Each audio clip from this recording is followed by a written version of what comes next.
Welcome to University Drive, your pathway to the transformational work of University of the Bahamas. Our goal is to build a better Bahamas by shaping tomorrow's leaders today, finding solutions to challenges, and forging new opportunities for growth. University Drive, where faculty, staff, students, and alumni travel the road of progress together with you. Good morning and welcome to University Drive. It's always exciting to have alumni in our midst to talk about their journey through the College of the Bahamas and the University of the Bahamas and how the University of the Bahamas has contributed to their growth, both personally and professionally, and how it is helping them to give back to our society. I am absolutely delighted to have in my midst today Mrs. Hadassah Delaveau. And she's an alum, an esteemed alum, an illustrious alum of the institution.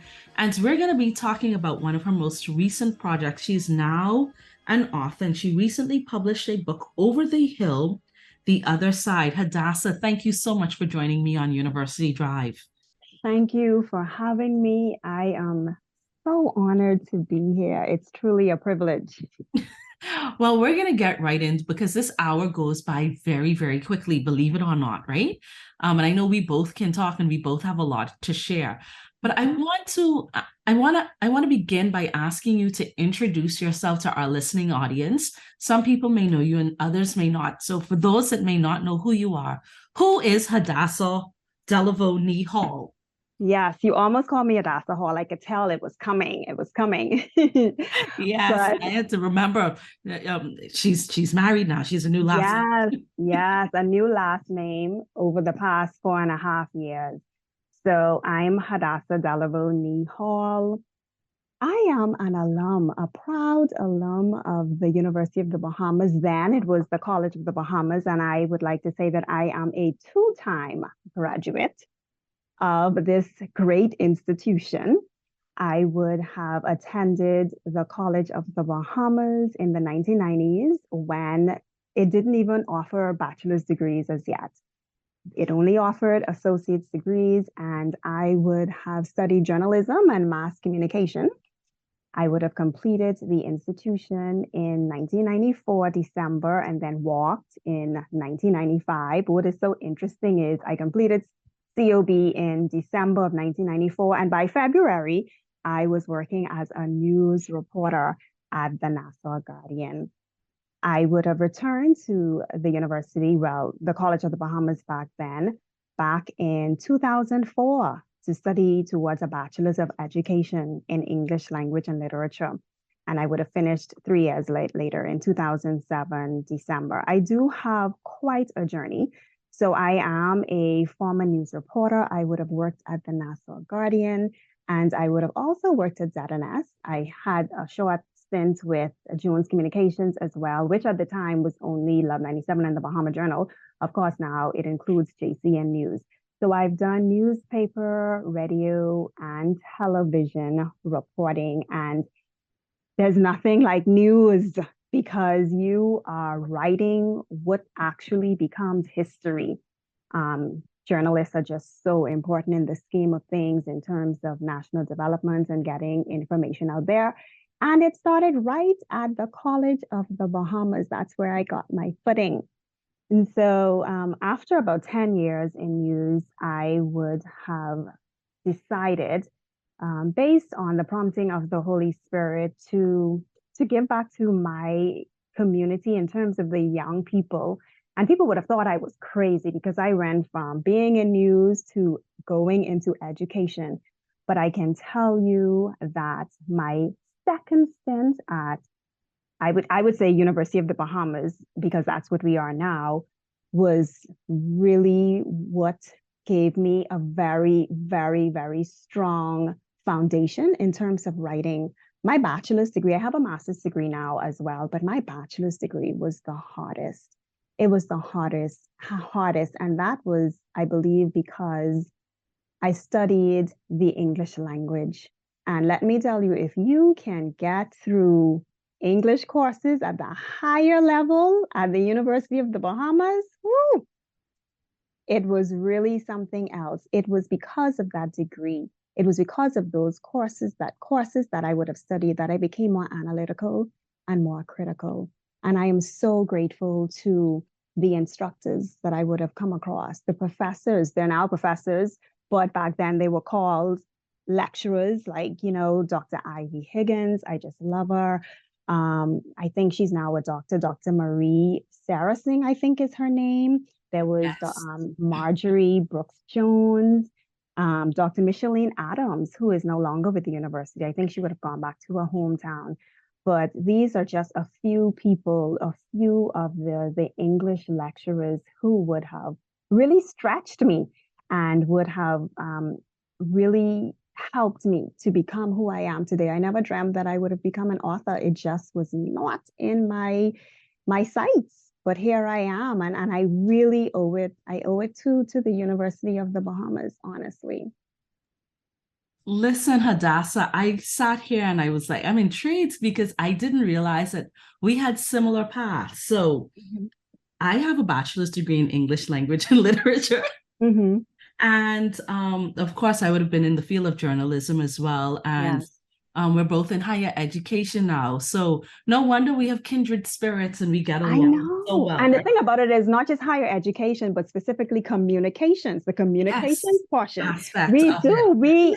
Yes, you have been in news, you've been in journalism, you've Uh-huh. been in education, and Yes. now, look, who's following who? Who's following? I'm following you. I'm following you. Yes, I'm aspiring to be as great as you are, Hadassah. Oh, But you wow. said something that I always thought of as well, because there aren't very many of us with a degree in English language and literature. And people always be Mhm. like, what are you going to do with that degree? And I was like, well, I could Mhm. always edit. I could be in, I saw when I decided to do my degree in English language and literature, I saw it as a specific but broad degree and Mhm. broad in the context that I could venture into editorial skills, I could venture into law, I could venture into education. I felt Mhm. like it left me with options without really limiting me, but without Right. it being like a airy fairy degree. Because, having an English major is an esteemed thing. Yes. Mhm. But what you said is that it made you more analytical and critical. Mhm. What is it that you think about having a degree in English? And you said that your bachelor's degree, even though you completed a master's degree, your bachelor's degree was by far the hardest. Yeah. What was it that made it challenging? And I wouldn't say difficult, but challenging and that stretched you. Right. And so specifically, it was a bachelor's of education in English language and literature. And first of all, I mean, from what I could remember, let me just say this. I think that, when we were at the associate's degree level, you were only required to do, I think, English 119 and 120. And then everyone who is at the bachelor's degree level, I believe you do like English 300 or English 301. But those classes got so much smaller when you started going higher. There were only like 8 and 9 of us. Now, I mean, no one studied English as an elective. I mean, you did English because you had to, but for I the most know. part, people ran away from it. What stretched me? The fact that those lecturers expected us to go deeper. They expected us to go deeper. They expected us to analyze. They expected us to do research. You cannot be in those classes, and I mean, copy and paste, definitely no. In fact, no course in COB is copy and paste. But what I'm saying is, for the English courses, those lecturers, they just expected us to think deeper. They expected us to be well read. I remember one of my favorite courses was actually taught by Dr. Marjorie Brooks Jones, and it was a course about women and Caribbean women and the role that they would have played in terms of slavery, etc. And I will never forget, the reality is women have experienced double colonization. So one, you were slaves. So you were already marginalized and ostracized. And then you were women slaves. And so you were like at the bottom. And it just made me appreciate. I mean, when you read about what women would have done just to save their children from slavery and their roles in revolt. You know, it was really a history lesson. It was really, really a history lesson. And I mean, I remember there was a lecturer by the name of, I think his name was Michael Herrick. I know the last name was Herrick. And I remember, and I'll be honest with you, my first semester, I took his class. And when I got my grade back from the first assignment, I excused myself from that class. And I went in the class in the bathroom and I wept. I wept. He humbled me because I figured I'm a former news reporter. I'm coming to COB. These young people, they just come out of high school. But hey, when I got that grade, I realized, okay, you have a lot more you need to learn. But what was so beautiful was by the last semester, I had in my first semester and I had in my last semester. And my last semester, when I turned in that final paper, he said, you have grown so much. And that meant so much to me. You know, you have to grow. You have to grow. You cannot be the same person in terms of educationally when you leave the University of the Bahamas. Listen, you are absolutely right. And I think that is the clarion call of so many of our current students and alum. Like there are always phrases and things that you hear that are consistent when it comes to from alum of University of the Bahamas. And they say, if you could make it, if you could survive and succeed in COB or UB, Anywhere. yes, you could succeed anywhere. You could, and a lot of people, you know, have shared how they went from being average students at COB, and then when they went abroad, they were on the Dean's list, and it was something they never achieved while at COB because it was just such a rigorous program.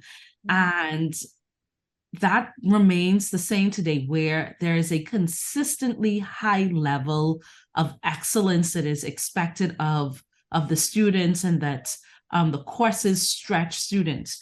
And you spoke about it stretching you to go deeper and to do the research, and that you know, you figured you'd already been in the trenches, you'd already been a working adult and having done these things, and here you are now as a student again, and being shown where there's always room for improvement. Exactly. And you never reach. You ain't reach. And you're not the be all and the end all. You know, even right now, I still have growing to do. And you know, I want to tie that in, Hadassah, because this show is going to air on this show is airing on the 25th of February, and on the 24th of February, we would have celebrated 242 Day. And I always say that even though we've accomplished a lot as a country, there's still room for improvement. There's still room for growth and development. How do we take that whole thought, that concept that there's always room for growth and improvement, and weave that into every fabric of our lives and every aspect of our society? And I'm going to tie that in with your book, because we're going to segue into that in a short while. And I think that too, it is reflected in there. Why is it important for us to always remember that no matter how good we are, particularly as students as well, that there's always room for improvement, and that when somebody highlights what may be perceived as a deficiency or provide constructive criticism, how do we use that to really and truly better ourselves? I remember veteran broadcaster, respected broadcaster Jerome Sawyer once saying, you are as good as your last story. So what you did yesterday or last month or last year, last week, that was really good. Today, you have to do better. And so you may be excited about an achievement, but guess what? You need to move on. You have to grow. So in terms of where we are and the fact that we are about to be 50, we're in the, you know, we're celebrating 50 years of independence. What I love is the fact that you have so many Bahamians who continue to learn and to grow, and they're not stopping. I think of, for example, a Tanya McCartney, who is an alum of the University of the Bahamas. And I was shocked. I was surprised. She now has a doctorate degree, but she is so well respected in the financial services industry and as a lawyer, but yet she's still learning. I think she came back to the University of the Bahamas and got a master's degree. I think she was a part of that first cohort. And then she just recently got a doctorate degree. And so here it is, someone who is so respected and is still realizing the importance of learning, the importance of growing. Even I'm thinking about, doing a few short courses. And so not having a master's degree, having a bachelor's degree. I remember when I got my associate's degree, I thought that was it. I thought that was such a big deal. And then I realized, hey, this is like, a lot of people have this. I need to go to the next level. And then I got my bachelor's degree. And I remember when I was finished with my bachelor's degree, a girlfriend of mine, she went and Katina Seymour, she went and she did a master's degree, like maybe the semester after. And I was like, girl, you ain't tired of school. But yet a few years later, I was doing my master's degree as well. And so learning is just, it's an everyday thing. And we should never be like satisfied as such. I'm talking about you may not necessarily do another degree, but we live in a world that's evolving. We live in a world that's not static. What I would have learned in my journalism degree back in the 90s, hello, the students who are doing media journalism now, they are coming out so much more well-rounded because the program itself has evolved. And so learning evolves, and what is being offered, we live in a technologically advanced world. We live in a world where things are not static. And so if you are not prepared to upgrade, if you're not prepared to level up, if you're not prepared to enhance your skills, then you will be left behind.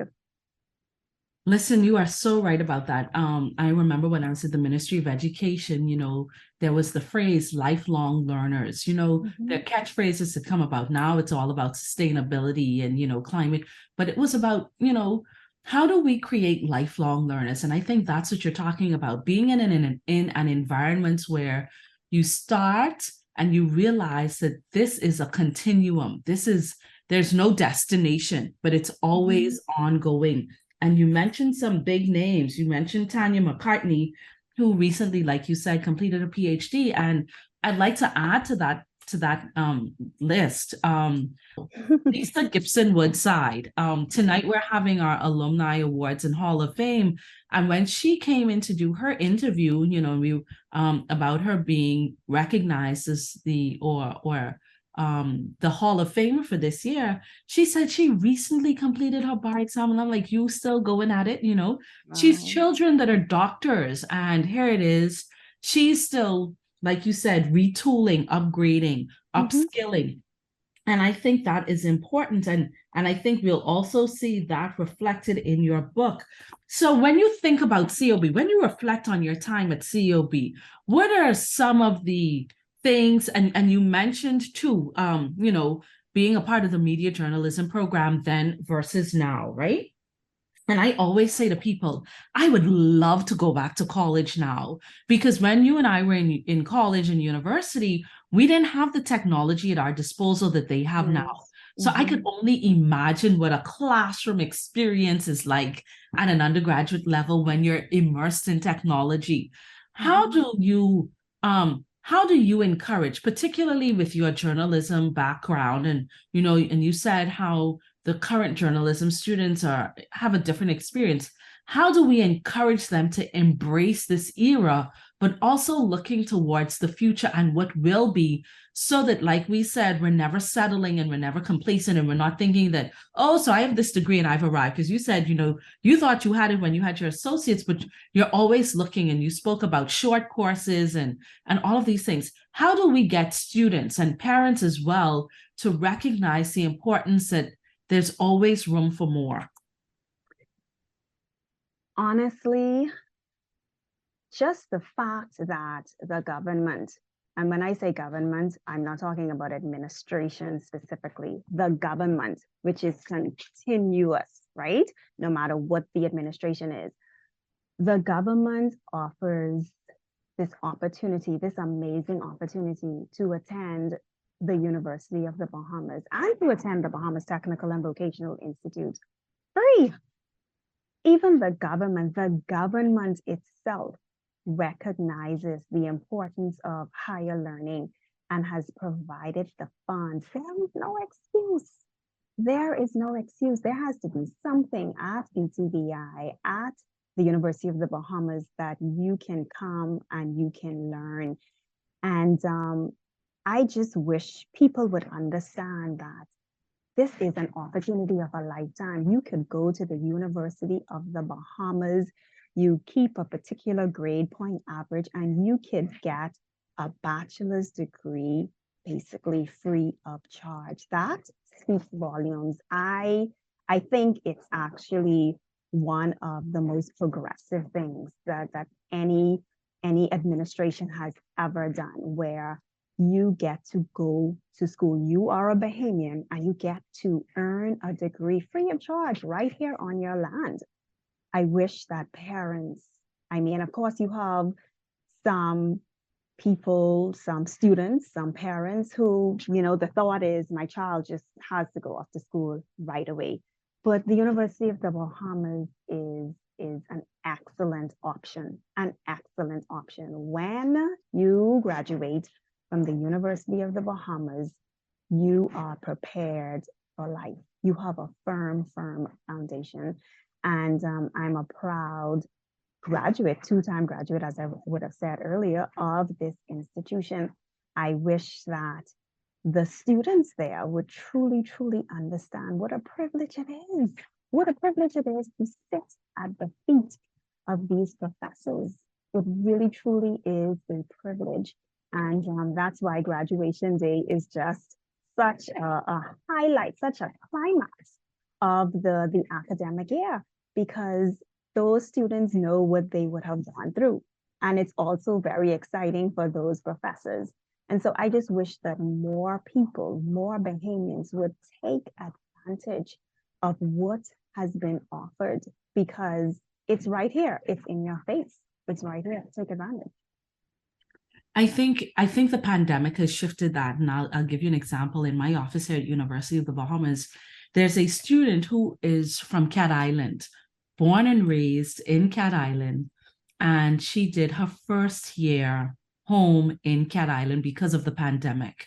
And I think previously that would not have been an opportunity or even a consideration, but technology has allowed us to reach more students. And she's here now in New Providence and thoroughly enjoying the university experience and being, she called it the city, being in the city and being on campus. But you're so right. We cannot, if somebody opts not to take advantage of the free education that the government provides, it's an excuse, because there's absolutely no reason why people should not be taking full advantage of this opportunity, like you said.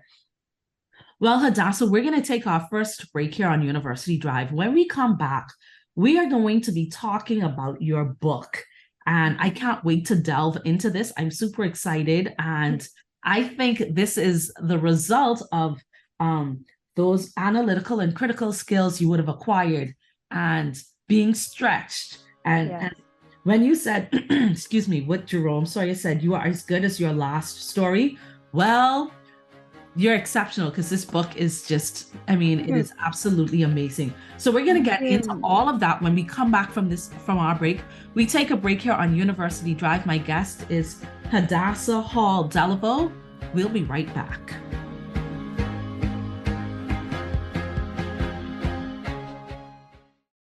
The Office of Alumni Affairs at University of the Bahamas, in partnership with its Alumni Association, invite you to attend the annual Alumni Hall of Fame and Outstanding Alumni Award Ceremony. Come and enjoy a night of elegance, nostalgia, and celebrations on Saturday, 25th of February, as the university honors alumni who are making a difference and contributing to the growth and development of the Bahamas, like Lisa Gibson Woodside, Philip Simon, Dr. Camille Smith, Aurelia Pinder, Ariana Roberts, Troy Clark, and Troy Strawn. That's University of the Bahamas Annual Hall of Fame and Outstanding Alumni Award Ceremony, Saturday, 25th February at 7 p.m. at Crypto Isle on East Bay Street. You don't want to miss it.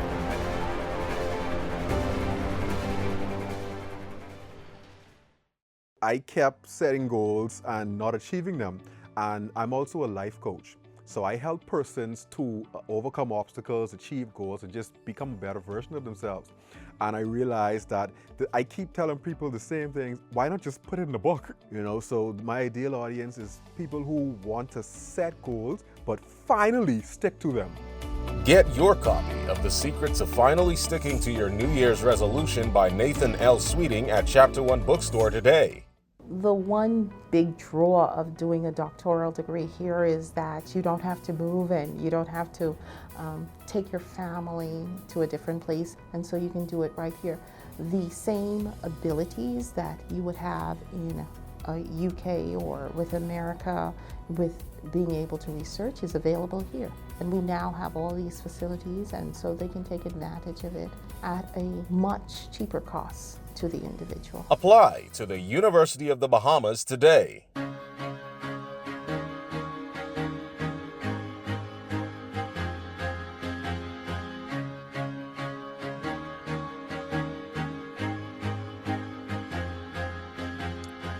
Welcome back to University Drive. I'm your host, Nikki Bowen. If you're just joining us today on University Drive, my guest is Hadassah Hall Delaveau, a proud alum of the University of the Bahamas. And before the break, we were talking about her experience at the College of the Bahamas, now University of the Bahamas, and how the university stretched her, how it has made her and contributed to who she is personally and professionally. Well, one of the main reasons she's on here is because she recently wrote a book, and the book is called Over the Hill, The Other Side.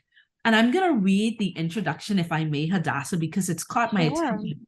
And one thing you said, the importance of journalists is that we write what becomes history, and this is a historical narrative. So if I may, I'm going to read the introduction, and it says, in northern Nassau, Bahamas, there is East Hill Street and West Hill Street. It used to be one street, known as Hill Street, but that was before construction of the building, which in 1806 became the official residence of the Governor General. Government House literally sits on a hill, Mount Fitzwilliam, overlooking Nassau's harbor. At one point, to the south of that hill was bush. People began building on land over that hill in the area which became widely known as Over the Hill. It is Over the Hill which gave birth to a rich amalgamation of people who became the movers and shakers of our nation. Over the Hill became the cradle of Bahamian advancement. As a product of Over the Hill, who once lived among the people and still have deep roots there, I choose to use my writing skills to make a difference. Initially through my blog, and now this book, I have the power to portray the people of Over the Hill in a different light. You will find no photos of dead bodies, bloody scenes, gun cartridges in the road, no body bags, no hearses, no handcuffs. In this book, the photographs are different. The stories are different. Welcome to Over the Hill, The Other Side. Listen, I am holding on to every word because when I read that introduction, I learned something that I didn't know before. And that something was that Over the Hill and the history of Government House. Hadassah, like that introduction just gave me goosebumps. It made me feel good. It made me feel proud. It made me feel all the good things that I'm sure you wanted to invoke in your reader. Where did the inspiration for this book come from, Hadassah? Well, let me just give you some background. I lived over the hill for over 4 decades. I just moved from Over the Hill when I got married 4.5 years ago. So Over the Hill for a long time was all I knew in terms of where I would have lived. So I would have been born through Padolio Street. And then when I was about 2 months before I turned 3, my parents moved to Big Pond Subdivision, which is right at the back of the University of the Bahamas. So I used to walk to school. I walked to COB and I walked back home once I didn't have like a night class. And so, Over the Hill is very special to me. My mother still lives over the hill. I've already been to my mother about, I think, 4 times for the week. So I stay over the hill. I patronize the businesses over the hill. And it's a very special place to me. It's home. It's homestead. And it was back in 2018 when I was inspired. And I would say the Holy Spirit inspired me to start a blog called Over the Hill, the Other Side. That blog, as of April, will no longer exist. And that's why it's so important to have a copy of this book, because books outlive blogs. And so whereas I won't renew the subscription to the blog, the reality is this book will be on shelves maybe 10, 15, 20 years from now. And I think it's so important to actually record history in a more permanent form. So I must say that having worked in news for 10 years and even being out of news, just being a Bahamian and reading the newspapers and listening to radio, watching TV, I got to the point where I was tired. I was tired of the negative news. And when it comes to Over the Hill, for the most part, what is recorded is negative. If it isn't a drug bust, if it isn't some murder, something of that nature, gang violence, excuse me, it's just negative. And I wanted to be a part of attempting to change the narrative of this culturally and historically rich community. And that's where the inspiration came from. And I enjoyed every moment. I enjoyed doing this. This book is really my contribution to a community where I lived, like I said, for over 4 decades. And it's also my contribution to my country, because the reality is this type of literature isn't out there. Besides,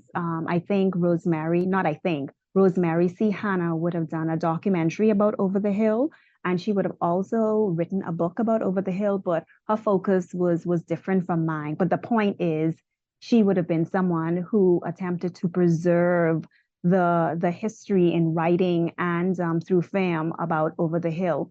And so I just feel that it's just so important. It's an important work of literature that I hope will be appreciated by many Bahamians and even those who aren't Bahamians. So you're so right. When people think of Over the Hill, there are a lot of misconceptions that come to mind, but you could not have put it any better. That and Rosemary Hanna, it's on the cover of the book. Over the Hill people built the Bahamas, and we should never forget that. And I think we all descended from Over the Hill, because if we know the history of our country, Collins Wall separated the whites and the blacks, the haves and the have-nots, and most of our parents and grandparents would have had home. The homestead was in the Over the Hill community. I know for my father's family, it was McCullough Corner and East Street. For my mom's family, my mom came from Cat Island, but she had family in the Over the Hill community. And I think there are a lot of people who may or may not even know this. And my mom shed light, because I was clueless, my mom came to the Bahamas to go to the government high school. And in my mind, government high school was where it always was, GHS. And my mom said to me at one point, she had to drop me to work for one morning because my car was down. And she said, do you know that your office was my home ec class? Yes, it's the old GHS. And I said, what?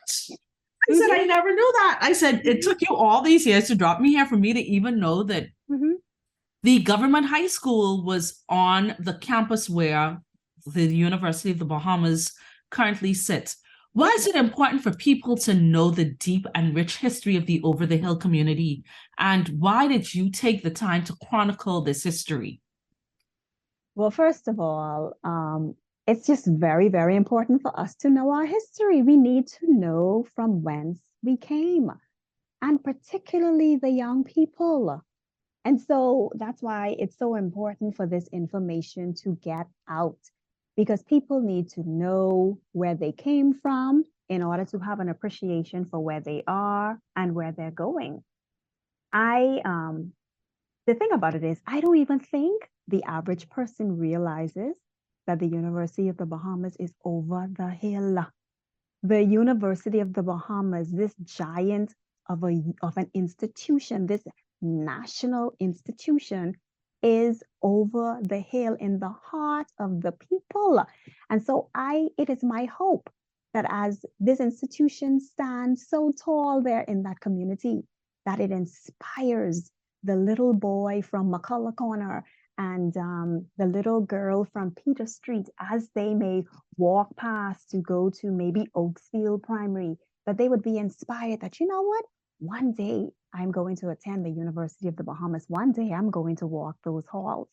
Yes, the University of the Bahamas, when you think about it, on the northern side, there's Baintown. And on the eastern side, there's Black Village and Big Pond. And in those communities, the reality is there's a lot of negativity. But there are people who have lived in the Over the Hill community who have decided not to allow whatever their surroundings may be actually dictate their future circumstances. There are so many people, right? Even just out of Big Pond, where I would have grown up. I worked at the Nassau Guardian, I worked at ZNS, I worked at Jones Communications. Right down the street from me was Clarence Roll, who would have also been a reporter at the Tribune. Round the corner was Michelle Fox, who would have worked a part-time at ZNS as a reporter and then went on to become a lawyer. There's actually a doctor, a young doctor who lives in Big Pond. Hospital Lane has produced a doctor. Look here. We ought not to paint this community with one brush. There's a lot of good coming from Over the Hill. And these people, and that's why it's so important to actually show, hey, everyone over the hill isn't being arrested or going to jail or is in a gang or is selling drugs or is on drugs. You know, I think about my sister. You know, my sister went off to university. She grew up in Big Pond, Over the Hill, and she now works in the financial services industry, you know. So I just think that there is one brush. Everyone is just being painted with one brush, but there is so much good and so much positivity over the hill, whether it be from those who would have gone on the Sir Orville Turnquest and those of the likes, Arlene Nash Ferguson, to the younger generation. There is so much promise for these people, and I just wish that the country would understand the contributions that the Over the Hill community has made to this nation. You know, when we drive through the Over the Hill community, I actually love driving through the Over the Hill community with my mom, because I think she's a history trove and she's able to share and impart information that ordinarily I wouldn't know. And, you know, how they used to pass this place when they was walking to school and yada, yada, yada. But it's interesting to note that in the Over the Hill community, a lot of the streets are named after the people and the families that would have grown up on those streets. So when I think of Baintown, for instance, there's Enya Street, there's Finlayson Street. Right. And we tend to dismiss that, you know, a lot of the movers and shakers, like you said in your book, a lot of the movers and shakers of today grew up on those streets. And they would have definitely, you know, we always say people are products of their environment, or you could take, you know, the man out of Salem, but you can't take Salem out of the man. Like, there are normally sayings and adages that speak about people being products of their environment. But what people didn't realize was that the Over the Hill of yesteryear is not the same as the over the hill of today. There was Right. a different sense of community. There was a Mhm. different sense of pride. People, I mean, the over the hill community embodied Black excellence, if I could put it any other way. Exactly. Totally agree. And we get caught up on the now rather than focusing or reflecting on the past and using the past to influence the present and trying to get back there. How do we, and I know that there is an over the hill community or an over the hill Development community Foundation. foundation. Right. How do we get more people who would have grown up in the over the hill community to go back to their roots and to go back from whence they came and to help to rebuild and to redesign and to reshape the narrative of the over the hill community? Well, I'd like to answer that by first giving an example of someone who is doing that. I think about Arlene Nash Ferguson, who is a cultural enthusiast. She is a former principal of St. John's College. You know her in terms of Junkanoo. She just loves things Bahamian. She would have been born through Delancey Street, but grew up on West Street. And she told me that she was actually considering changing, causing the homestead to evolve into some apartments. But it hit her that she would turn it into a cultural hub. And so today on West Street, just I would say south of the National Art Gallery of the Bahamas, is EduCulture. It's a Junkanoo Museum and a resource center. This is what this woman has done to the homestead. She could have that could have been apartments and she could have been making money, but she decided to change it to a center of learning. And so there you have costumes, Junkanoo costumes of yesteryear.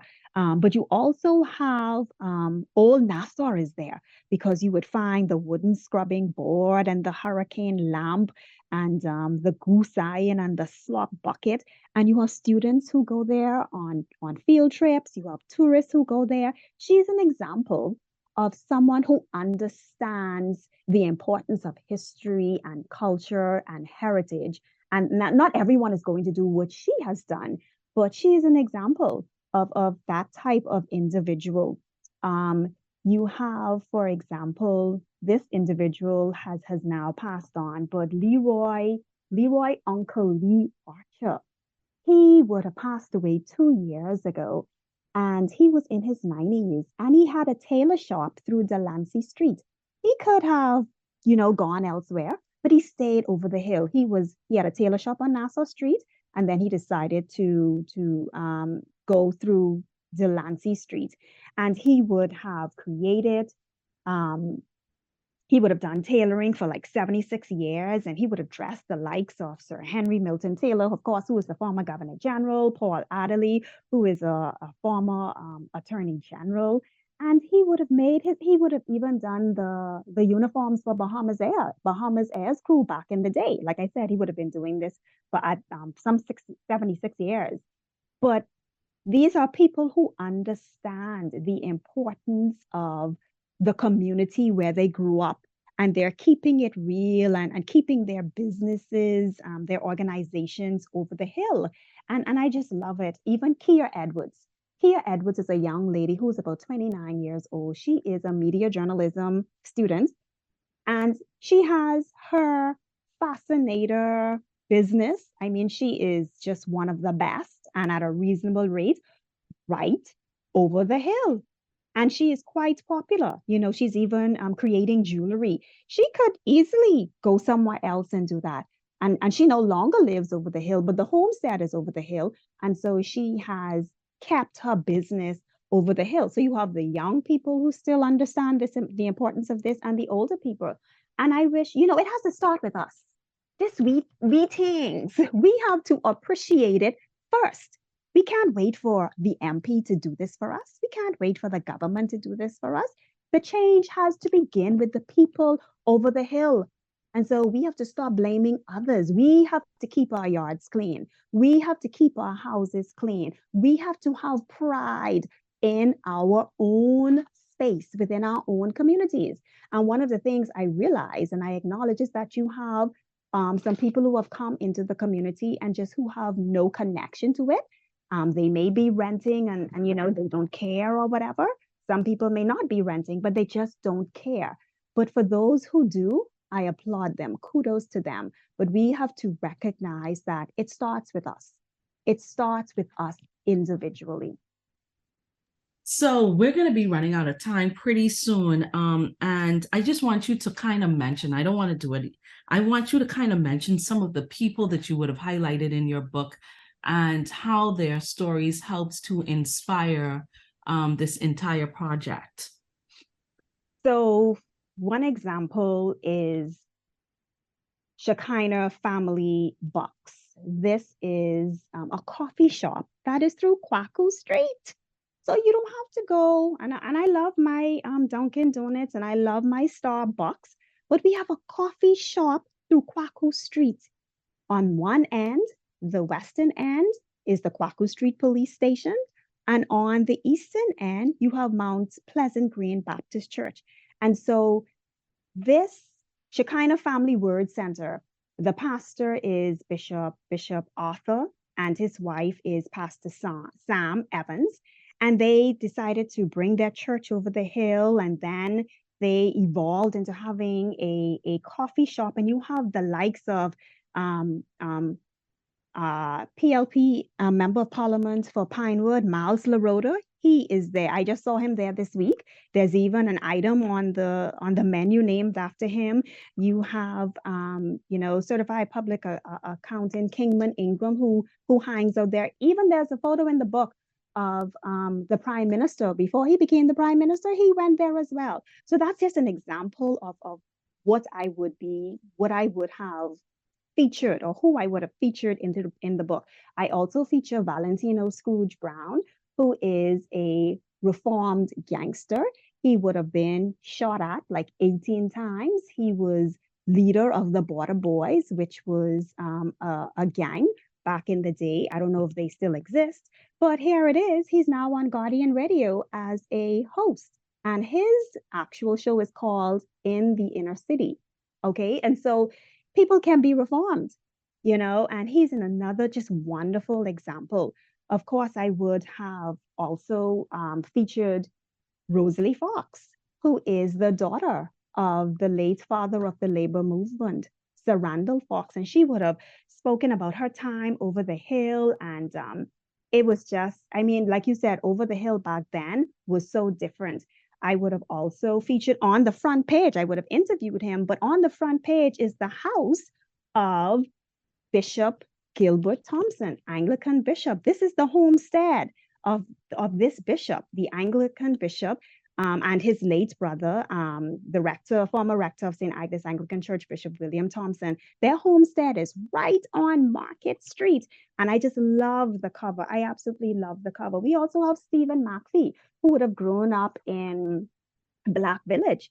And what I love, something that he said to me that was just so powerful, because he would have grown up in a house where a sheet would have, been the partition between, just a sheet to part the room from the kitchen and the bathing area and the front room area. It was basically all in one. But he said his mother taught him, though poorness is a setback, it isn't a disgrace. And so he has risen to become a principal of a school, and now today he is actually president of the union for those who are in managerial positions in the education system.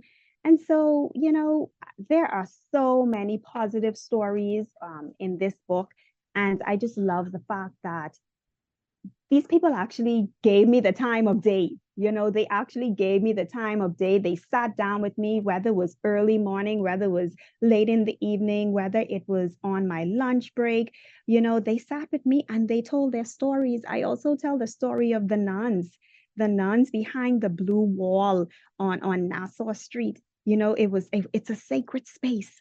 And that is a group of women who are catering to the over the hill community spiritually, and they're providing care packages, etc. I feature Bethel Baptist Church, which of course is the oldest continuous Baptist church in the country. That's on Meeting Street. I feature Lillian Coakley Library, formerly known as the Southern Public Library. It was just so nostalgic for me because I grew up in libraries. And then, of course, and I'll end right here, but I also feature the Commodore of the Defense Force, the commander of the Defense Force, and Commodore Raymond King. That particular story is very special to me because he grew up in Big Pond. So here it is. He grew up and he used to sell newspapers. He used to sell newspapers in order to get lunch money, in order to pay for his national exams. And here is this little boy who grew up in Big Pond and used to sleep on the floor with his grandmother. He rose to become the Commodore, the commander of a national institution that is charged with protecting our borders. And he is an example of, guess what? Your circumstances now does not determine your future. And so I would like to see some of these people in this book speaking to young people in schools.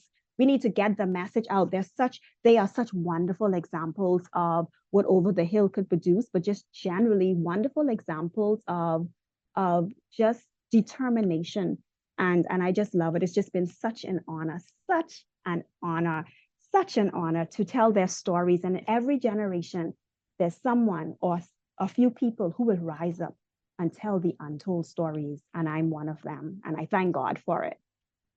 Well, listen, we thank God for you because this is a treasure trove of history and of the good that comes. You know, they say, can anything good come out of, is it Babylon or Nazareth? I can't remember. One of those biblical towns. Yes, a whole lot of good has come out of our Over the Hill community. And you touched on something that I don't want to be lost on our listeners. And you said, I wonder if people realize that the University of the Bahamas, the premier tertiary institution of our country, sits in the heart of the Over the Hill community. And that was no coincidence. It was not accidental, coincidental. It was deliberate. And it was done for the mere fact that they wanted the then College of the Bahamas, now University of the Bahamas, to be accessible to the masses. Mm-hmm. Because if they had put it downtown or someplace elaborate where the out west or out west, you know, it would have limited access. Mm-hmm. Because you could access this campus on all sides by bus, by public transportation. Mm-hmm. You can walk there. And like you said, you and many others are still walking to this institution for classes. Mm-hmm. And Hadassah, I'm sure we can go on and on, but time doesn't permit. The time has escaped us already. But it has been an absolute honor. And before we wrap up, I'd like to encourage our listeners to purchase a copy of this book. It is available at Chapter One Bookstore. I know that for sure. Hadassah, Can you tell us where else it may be available? It's also at Logos. And I am selling copies myself. You can email me at overthehill242@gmail.com, overthehill242@gmail.com. So you can get it from me. You can get it at Logos. You can get it at Chapter One Bookstore. And I must say, Nikki, it's like a full circle moment for me. For someone who would have been a journalism major and then a bachelor's of education in English language and literature major, to have my book sitting in Chapter One, you know, at the University of the Bahamas, my alma mater, that's a big deal for me. Well, that's where I got my copy. I was like, okay, let me go downstairs and make sure I get a copy of this book the moment I heard about it. And Hadassah, I just want to thank you for obliging me in this interview and being a guest on University Drive today. Thank you. I'm so honored. Thank you, Nikki. And thank you to your communications department. Thank you to the University of the Bahamas. And thank you to my listening audience for tuning in to this week's episode of University Drive. Be sure to follow us on our website where you can listen to the podcast of University Drive at www.ub.edu.bs. Follow us on Facebook, Twitter, Instagram, and LinkedIn. And don't forget to join us same time, same radio station next week for another exciting episode of University Drive. I'm your host, Nikki Bowe. Enjoy the remainder of your day.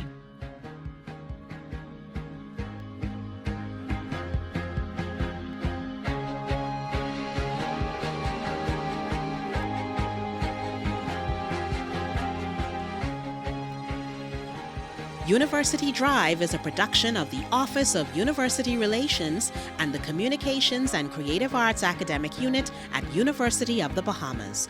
All rights reserved.